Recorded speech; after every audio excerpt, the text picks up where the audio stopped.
말씀의 내용을 보면은 그 머리털의 희귀가 흰 양털 같고 눈 같다라고 말씀을 하고 있습니다.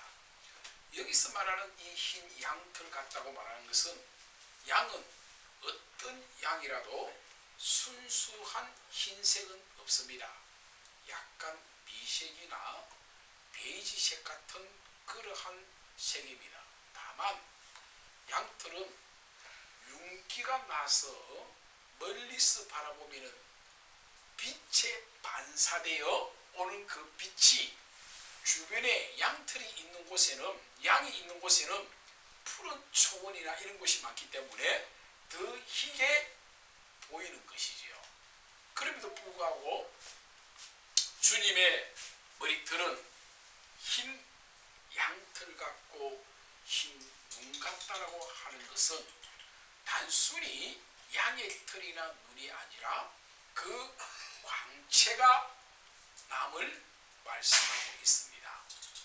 아마 여러분들이 나이를 먹으면 머리털이 바뀌지요.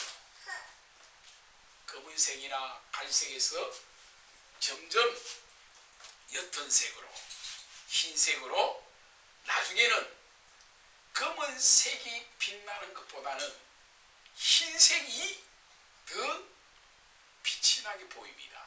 그런데 그 흰 머리털을 자세히 살펴보면 진짜 순수한 흰색에 갖다 대면 표가 나야 될 거 아니에요. 그런데 표가 나요.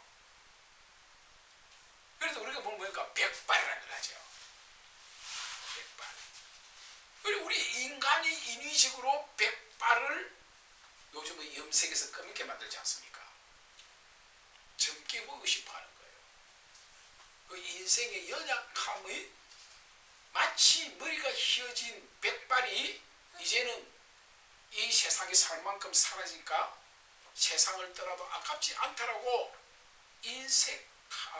인정하려고 하는 것이 아니라 그 백발을 통해서 인생에 많은 우여곡절이 남아있는 흔적이라고 봐야 돼요. 그리고 그런 분들은 절대로 무시할 수 없는 것입니다. 예를 들어서 우리가 군대에서 많은 전쟁을 겪고 살아남아 전역을 한 군인, 그 군인을 뭐라 그럽니까? 백전노장이라 그러죠. 그죠? 많은 전쟁에서 충분한 싸움과 전투가 많은 경험을 하는 가운데서도 견디는 장수와 같다 이 말입니다. 그런데 그런 사람들의 말을 이제 막 훈련병이나 사병들이나 군 스타라도 함부로 무시를 못하는 겁니다. 백발도 그와 같은 거예요. 오늘날 우리 젊은 사람들이 노인에 대한 공경함이 없는 시대입니다. 그러다 보니까 백발이 머리만 휘어져가지고 젊은 사람들이 무시당하니 검은색으로 물들이고 또 뭐 이성을 만나기 좋아하기 위해서 몸을 단장하기 위해서 머리에 염색을 하는 경우도 있겠습니다만은 저는 할 수만 있으면은 자연상 그대로 살라는 겁니다. 우리 집에 백발이 한 사람 있어요. 유달리 이 젊은 날부터 머리가 빨리 새더라고요. 그래서 염색을 주기적으로 해요. 안 해도 괜찮아요. 염색해도 상관없습니다. 그럼에도 사회 활동을 한다거나 다른 사람으로 인해서 염색하는 경우도 있겠습니다만은 오늘 성경 말씀에서는 이 주님의 모습이 백발로 나타나는 거예요. 양털같이 흰눈같이 빛난 머리털을 보였고 그 눈은 빛난 불꽃같이 빛난다고 하였던 겁니다. 우리가 이 머리가 희다고 해서 지식이 감퇴되거나 지혜가 사라지는 게 아니에요. 그 108의 수만큼 지혜와 지식과 많은 경험들이 있는 것입니다. 오늘 성경 말씀에 이 108에 대하여 잠언서에서는 108은 영화의 면류관이야. 의로운 길에서 얻으리라고 잠언 16장 31절에서 말씀하고 있습니다. 또한 젊은 자의 영화는 그 힘이고 늙은 자의 아름다운 것은 108이라고 잠언 20장 29절에서 말씀하고 있습니다. 머리와 머리털이 양털 같고 흰 눈 같다고 한 것은 양털이 순수한 흰색이 아니라 그 윤기로 말미암아 햇빛에 비쳐서 반사된 그 윤기로 말미암는 빛인데, 사람이 인위적으로 희게 하려고 하는 것은 한계가 있으나 자연스러운 것에서는 오히려 아름다운 조화가 있게 되어지는 겁니다. 그리고 요한이 본 주님의 눈은 불꽃같이 활활 타오르는 이글거리는 모습이었는데, 초대교회의 나가의 다락방에서 성령이 불의 혀같이 갈라지게 임하는, 불가 혀같이 갈라진다는 말이 뭐예요? 불이 일반적으로 불을 여러분들이 보면은 조그마한 불에는 불이 그냥 조금 이렇게 그냥 불이 이렇게 이 정도 이렇게 타고 말지만은, 불이 큰 불이 나면은 불이 막 이렇게 치솟죠. 그죠? 이게 마치 혀같이 갈라진다는 거예요. 이거는 굉장히 센 불이에요. 이 주변의 온도가 1000도가 넘어요. 1000도가 넘어요. 이 근처 불 안 되게 가까이 매가도 손이 타버립니다. 이런 불에는 가까이 불이 손이 지나가도 안 타거든요. 여러분들이 가정집에서 쓰는 가스레인지 있잖아요. 거기에 이렇게 타올 같은 거를 약간 말려고 쓱 지나가도 헛집도 안 탑니다. 그런데 이 센 불에는, 이런 불에 탄 이는 가버리면은 대면에 타버립니다. 그래서 산의 불이 어떤 불이냐 그러면은 이런 불이 아니라 이런 불처럼 타기 때문에 위험한 거예요. 그 온도가 다 같은 불인데 온도가 다른 거예요. 그걸 환일이라 그러죠. 그런데 주님의 눈은 어떤 눈이요? 불꽃이 생길 때는 이런 가스레인지에 불꽃이 안 생기지요. 일정하게 온도를 조리하기 좋은 온도예요. 음식을 만들고 일하는 게. 그런데 불꽃은 주변의 것을 다 태워버릴 다른 재료들이 견디고 타서 이 불시가대가 날아가는 것을 불꽃이라고 그래요. 그러니까 태양이 보면 불꽃이 있어 없어요? 있어요. 불이 타면서 폭발을 하면서 불덩어리가 튕겨져 나가지요. 그런 것들이 불꽃이에요. 오늘 과학적으로 밝혀진 거지 않습니까? 바로 주님의 눈이 불꽃 같다고 말을 하는 겁니다. 오늘 우리들이 주님의 눈을 볼 때에 과연 나는 주님의 눈을 바라볼 수 있을까? 그 불꽃같이 타는 그 불에, 그 불꽃같이 타는 그 불에 죄를 가진 사람이 서면은, 죄 가진 사람은 자기도 모르게 그 불 앞에 몸이 타든지 심령이 타든지 영혼이 타든지 뭐 타야 되거든요. 그래서 그걸 뭐라고? 죄를 성령의 불로 태워주시는 거예요. 주님은 그 앞에 설 수 있는 자는 죄가 소멸된 자만이 주님의 눈을 볼 수 있다는 사실입니다. 그래서 다니엘 10장 6절에 보면은 그 몸은 황옥 같고 그 얼굴은 번개옥 빛 같고 그 눈은 횃불 같고, 이런 횃불 같고, 횃불, 밤에 밝히는 불이 횃불이잖아요. 그 횃불 같고. 그래서 주님의 바라보는 눈, 우리 여러분 심령 한 사람 한 사람 모두를 볼 때에 눈에서 불꽃같이 빛이 나와 그 사람의 모든 중심, 마음의 생각까지 다 본다는 사실이에요. 그래서 이스라엘의 빛은 불이요 그 거룩한 자는 불꽃이라.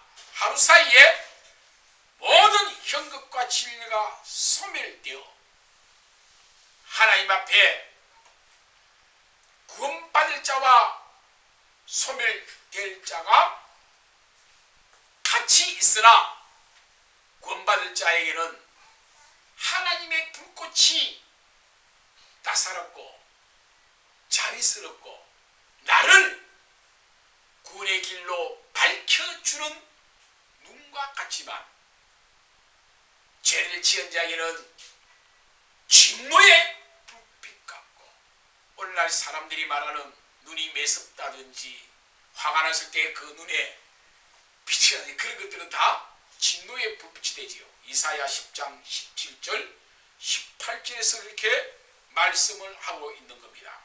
또 그의 발은 풀무에 단련된 빛난 주석 같고 그의 음성은 많은 물소리 같다라고 말을 합니다.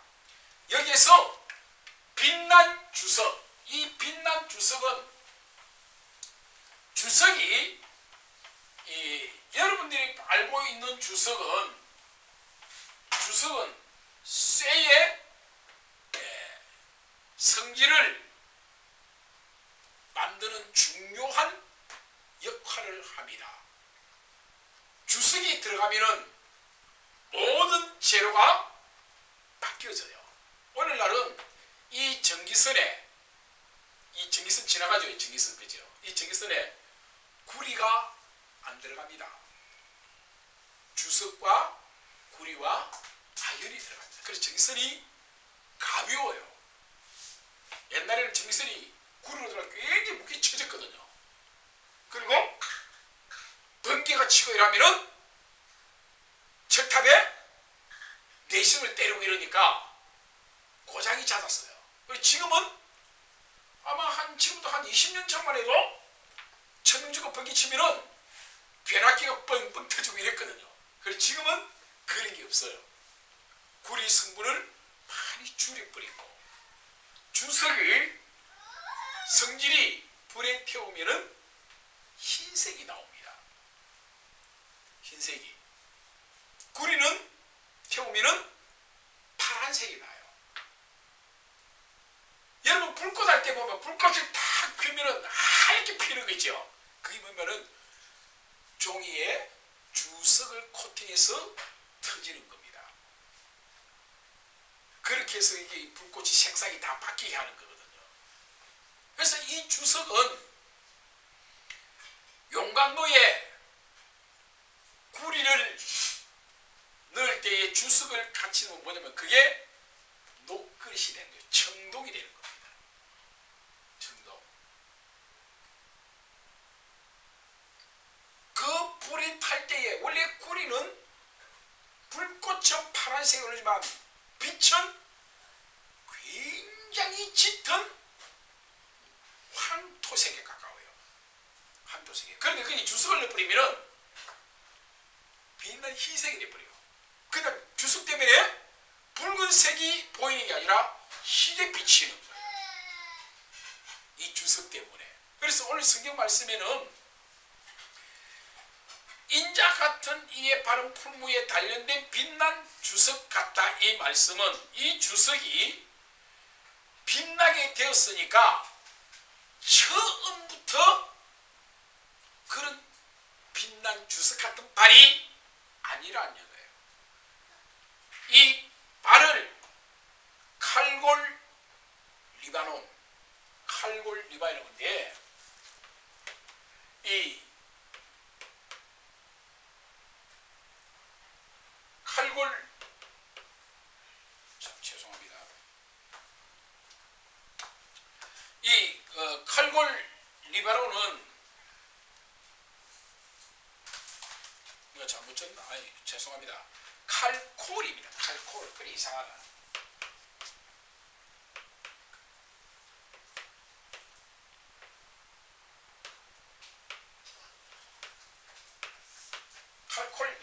말인데 이 말이 뭐냐 그러면은 발이란 뜻이에요. 그런데 발이라면 이 발이 무슨 말인가 하면 칼코, 요 칼코.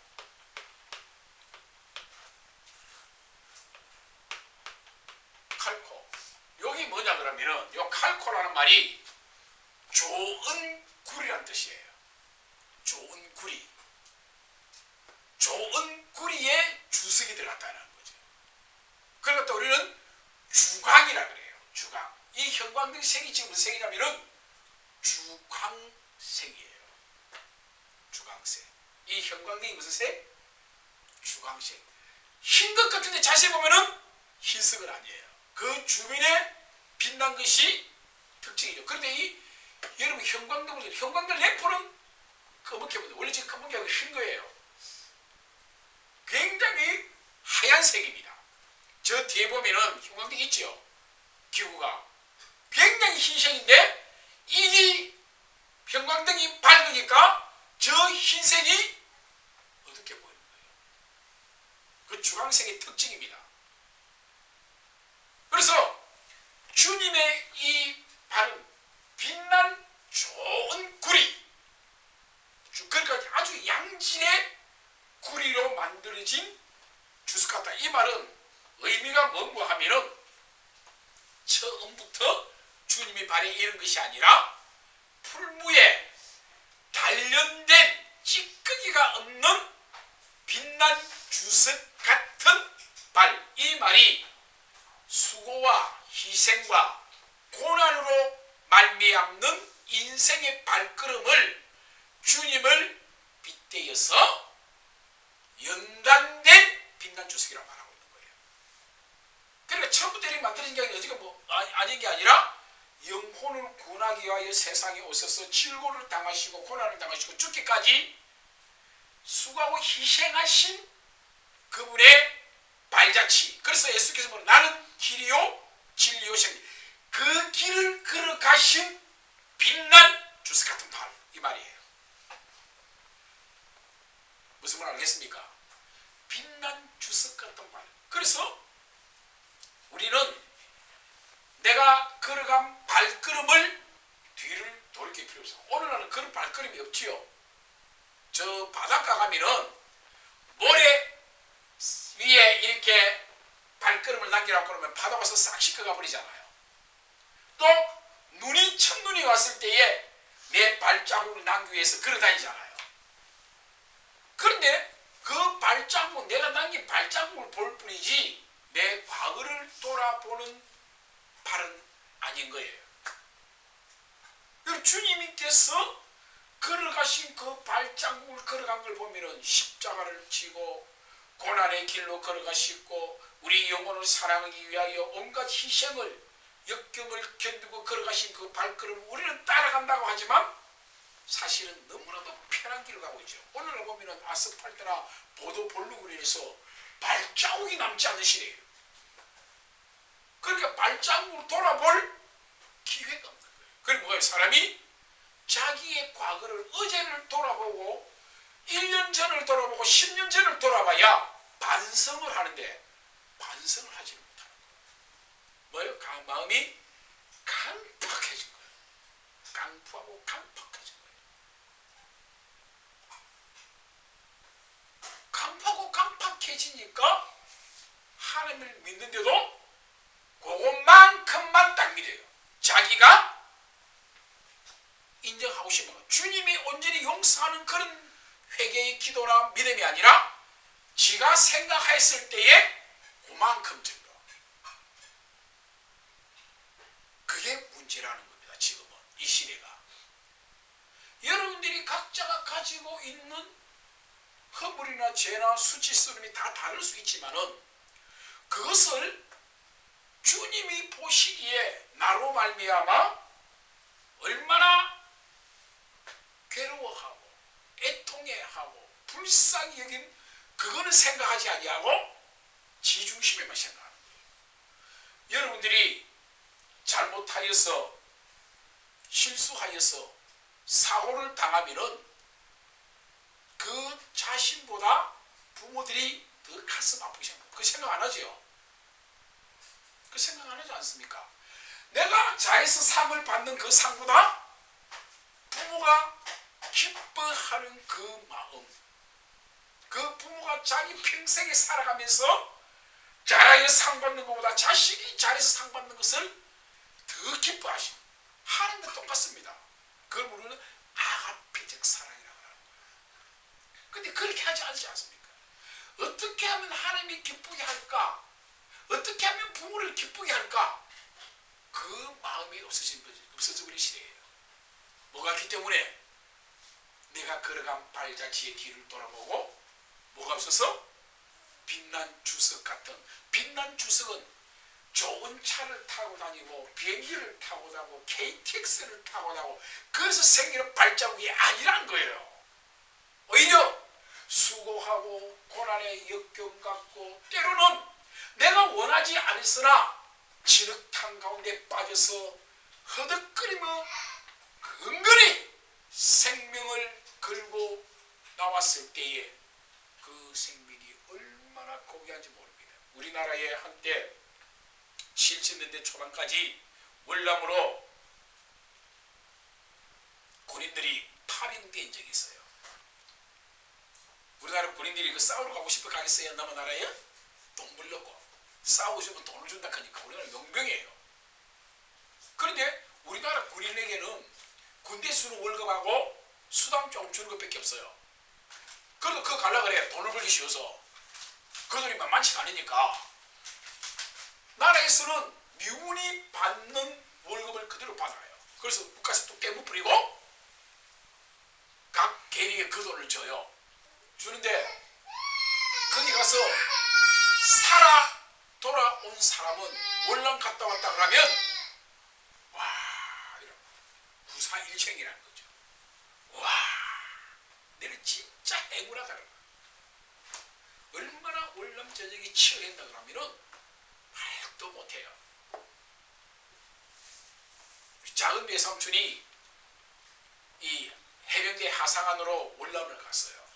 월남에 가가지고 전쟁을 하면은 총을 맞으면은 이렇게 피를 흘리면서 몸에 체온이 떨어지면은 어떻게 하냐 그러면은 물을 달라고 하면서 그 고통을 못 견뎌가지고 너무 뜨겁다고 그러면 살이 익어버린대요. 그 파피르 수자를 맞으면은 자기도 모르게 손이 이 손톱이 다 빠지도록 구덩이를 포 밑으로 들어간답니다. 이거 편안히 앉아가지고 내 부모들은 그래서 거짓말이래. 뭐 거기서 말도 안 되는 게 아니라 바로 맞으면 그 자식 직성을 죽어버리고 그리고 맞으면은 피가 터지면은 마치 용암에서 물이 붕쿵 이렇게 올라온답니다. 구멍이 요만한 구멍이 아니고 앞뒤 벽으로 착이 나버리면은 양쪽으로 피가 터져 나온답니다. 그럼 위로 오면 뒤로 쓰기 더 많다는 거예요. 그 살아있는 시간이면 1시간 그 거짓말입니다. 총을 맞고 살아온다. 요 안에만 아니면 괜찮아요. 요 위로만. 요 위로만 안 맞으면 괜찮아요. 요 밑으로 맞는 건 살아나요. 요 위로 맞았다 그러면은 못 살아나요. 그래서 이 창자나 이런 데 옆으로 총알이 스쳐가면은 창자가 너무 못 살아난답니다. 이 공기가 들어가가지고 안에서 부패해 버린대요. 창자가 보일지도 못하면 그게 못 산답니다. 그리고 헬기가 와서 건져가는 것도 아니고 그럼 어떻게 하냐 그러면은 바센이라는 거 알지요? 봤습니까? 이런 모래주머니 같은 생긴 주부 안에 바센이 있잖아요. 예, 그 발라가지고 갖다 쳐발라버려요. 그래 붕대가 막버립니다. 공기 못 들어가요. 그래야 다른 세균이나 병균하고 접촉하지 않기 때문에 그걸 쳐발라버려요. 그걸 병원하면 다 씻어내는 거예요. 그래서 그걸 이렇게 가지고 다니는 거예요. 거기 이렇게 머리 주머니 알죠? 칸을 질러가지고 머리 담쳐니까 바세린이 칸마다 이렇게 돼가지고 한 이만한 데 이렇게 큰 칸이 돼가지고 에어백이라고 생각하면 돼요. 바다에 가면 에어 침낭백 있잖아요. 그 칸칸마다 바람이 따로 들어가잖아요. 근데 그 안에다 한쪽에다가 그냥 칼로가 대고 푹 찔러가지고 째가지고 쭉 갖다 발라버린 거예요. 한 뭉팀 다 빼가지고 발라버리고 또 접어놔놓고 비벼놓고 그리고 쓰는 거예요. 그게. 그런데 그거를 가져왔는데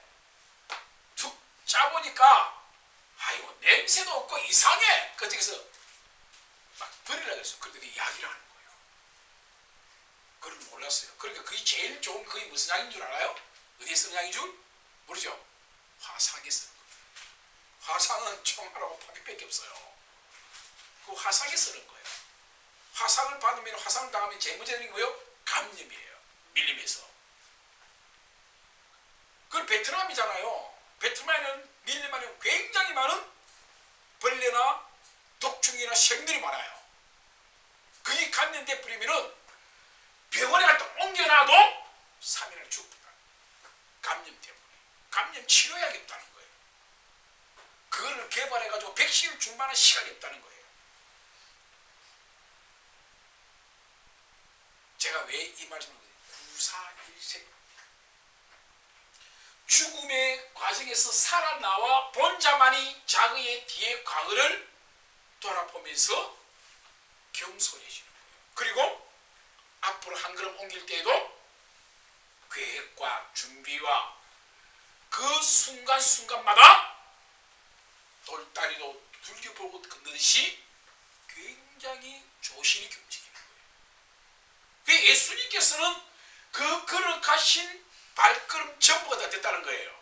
단 한 발걸음도 오차없이 영혼 구원을 아주 철저하게 그 길을 걸어가신 거예요. 무리를 걸어가시고 광야 사막길을 걸어가시고 인생들이 고통하는 그 길을 걸어가시고 마지막에는 모든 죄를 대신 짊어지고 골고다 길로 걸어가시고 그 가신 길이 무슨 걸? 빛난 주석과 같은 발걸음이라. 그러니까 그 주석이 그냥 단순히 빛난 게 아니라 뭐라? 고통과 역경과 사망을 통해서 단련된 빛난 주석. 칼코라는 좋은 구릿빛과 같은 주석이란 이야기입니다.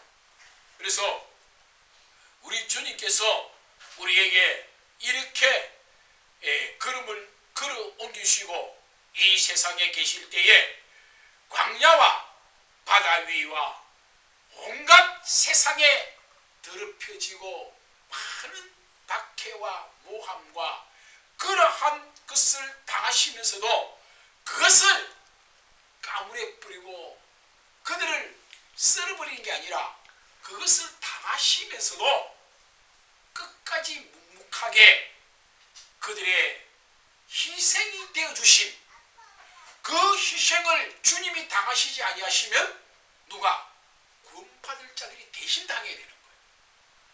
그래서 그 발걸음을 허락하여 주신 겁니다. 그리고 주님의 음성은 많은 물소리와 같은 음성이었다고 본문에서 기록하고 있습니다.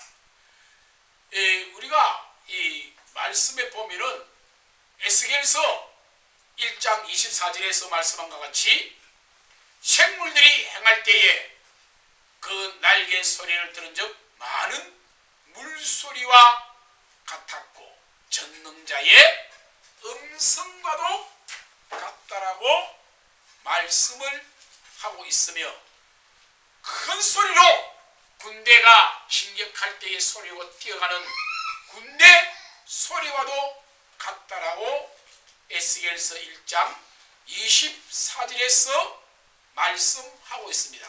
시편 93편 4절에서는 높이 계신 여호와의 능력은 많은 물소리와 바다의 큰 파도보다 위대하시니다라고 기록하고 있습니다.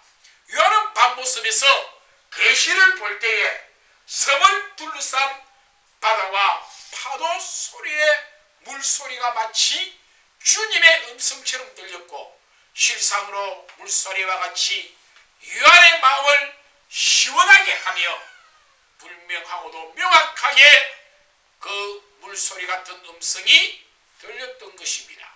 선지자 엘리야는 세명 가운데 하나님의 음성을 들었고 그 음성을 통해 오늘 우리 믿는 자들은 우리의 심령과 마음에 하나님의 음성이 들리는 그 음성은 절대적이고 명확하여 어떤 것과도 견줄 수 없는 확실한 말씀이 되는 것입니다.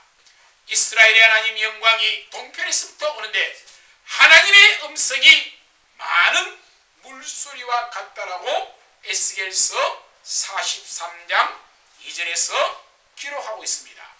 영성에서는 하나님의 음성은 감별하여 듣게 되는데 세상에서 존재하는 모든 소리와 처음 듣는 소리 가운데서 하나님의 음성을 찾아 들을 수 있는 것이 영성을 통해 개발하여 하나님의 뜻을 깨닫게 하는 영적 운동이라는 사실입니다.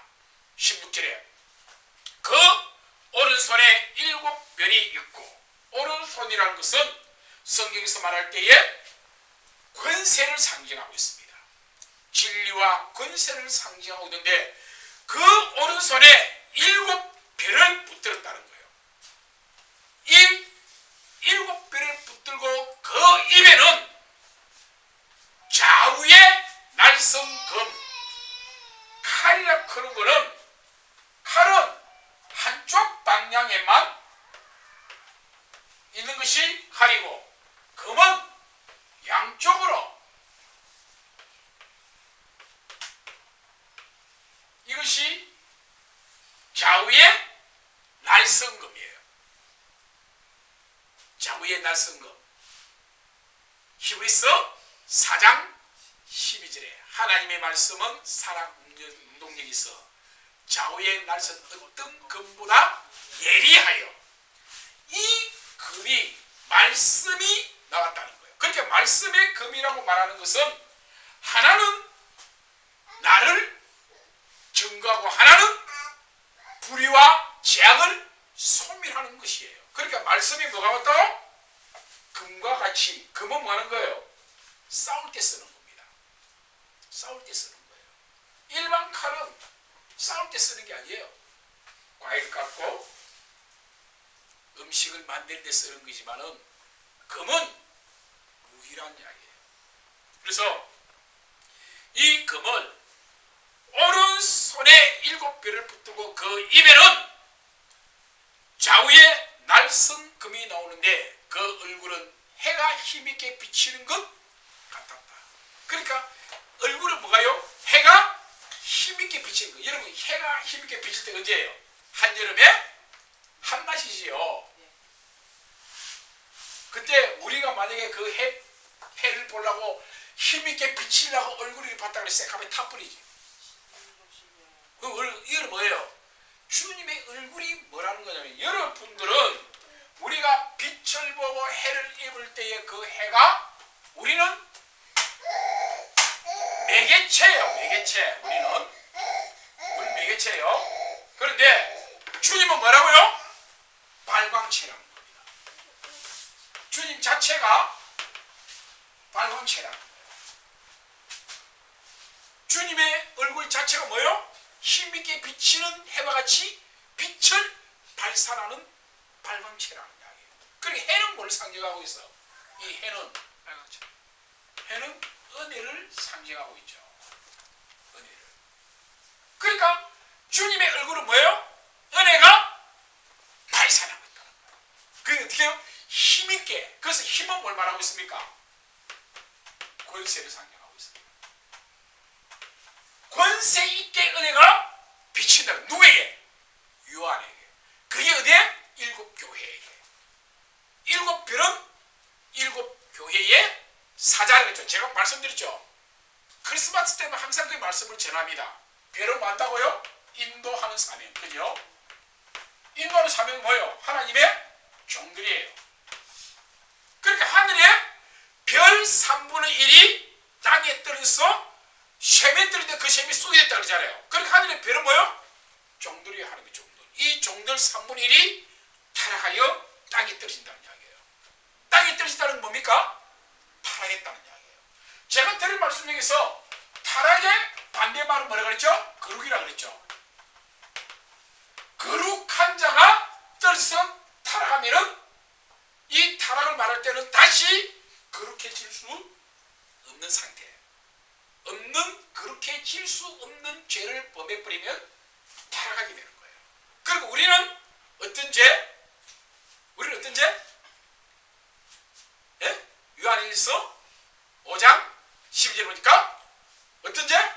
모든 죄가 불의로 사망에 이르지 아니하는 불의도 있다 그랬잖아요.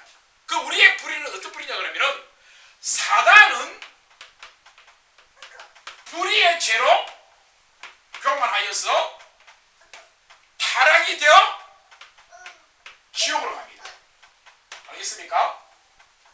우리가 가는 과정이 이렇게 되는 거예요. 그런데 우리의 불의는 어떤 불의냐 그러면은 이 사단에 의해서 미혹되어 뭐요? 하나님의 언약을 어긴 죄, 아담의 불의입니다. 그래 아담을 단번에 죽여요? 안 죽이죠. 그래도 누구를 통해서 처음 아담은 세상에 죄가 들었으나 다시 온 둘째 아담은 그 의로 말미암아 처음 아담의 타락의 성질을 다 지워버리고 회복시켜주죠. 나고는 그 회복되게 하신 이는 누구라고? 우리의 구세주 있을 거예요. 이거를 배우면 신학 공부, 실로 구원론 공부 끝나는 거예요. 이거에다가 살을 많이 붙여놨을 뿐이지. 구원론이 그냥 뭐 한다? 타락의 반대말은 거룩의 반대말은 타락. 지금도 여러분들이 인터넷에 들어가서 타락의 반대말을 쳐보십시오. 거룩이란 말 단 한마디도 안 나옵니다. 왜요? 이거는 신적 차원에서 이해를 해야지 세상에서 이 말이 없습니다. 뭐라는 줄 알아요? 원상복귀라고 적어놨어요. 원상복귀 타락이 칠타 떨어질 날짜거든요. 하나님께서 쳐서 떨어뜨린 거예요. 누구를? 사단. 그러니까 하나님께서 버리는 정도가 아니라 쳐서 떨어뜨린 것은 다시 하나님께서 그를 주어서 혼시킬 일이 절대 없다. 자, 아담과 하와이는 뭘 줬어요? 가죽 옷을 줬습니다. 구원의 여지가 있다는 이야기예요. 구원의 여지가. 그거를 볼 줄 알고 있어요. 그래서 성경 말씀에는 그러한 모든 것들을 말씀으로 어떻게 해놨다고요? 제시를 해요. 구원의 전제 조건에 대하여 다양하게 이게 뭐죠? 만세전부터 뭐 했다고? 예정된 신적 작정 가운데 하나님의 계획이 성부의 계획, 성자의 계획, 성령의 계획이 이미 예정됐던 거예요. 이걸 알고 나면은 구원의 확신이 있어요. 그래서 계시록 4장 가기 전에 구원의 확신을 바로 알아야 돼요. 그럼 뭐가 바뀌냐면은 구원의 확신을 합니다. 믿음이 바뀌고 신앙이 바뀌어요. 그래서 요한계시록이 무서운 책이 아니라 뭐라고요? 예수님과 나는 뗄래야 뗄 수 없는 사이. 예수님이 없으면 나는 아무것도 안 되는 거예요. 죽으나 사나 예수님이 있어야 돼요. 저 세상에서 내가 아무리 돈을 많이 벌고 많은 것을 가졌다 할지라도 예수님이 없으면 그 재물 다 필요 없는 거예요. 비록 오늘 라면 중에 건더기를 넣고 스프로 끓인 물을 마시는 한이 있더라도 주님과 함께 있으면 그것으로 만족하고, 여러분들이 생활이 힘들고 육체적 병이 있고 마음에 상처가 있습니까? 주님을 영접하는 순간 치료의 주님, 우리의 구원의 주님, 위로의 주님, 사랑의 주님께서 여러분을 고쳐주실 것입니다. 왜 그걸 안 믿느냐는 거예요. 내가 예배에 성공하라 하는 것은 이 말씀을 통해서 저 치료가 나에게 주시옵소서 마음으로 받아 당겨야 되는 거예요. 나는 말씀을 전하고 나면 이 말씀은 공중을 떠돌고 소멸되는 것 같지만 누군가는 고침을 받는 거예요. 이 자리에 없는 사람이라 할지라도 하나님은 자기 선지자에게 비밀을 말하지 않고는 결코 행함이 없어요. 어디 있는 거죠? 아모스 몇 장? 3장 7절 말씀. 하나님은 자기 선지자에게 비밀을 말하지 않고는 결코 행하지 않는다는 거.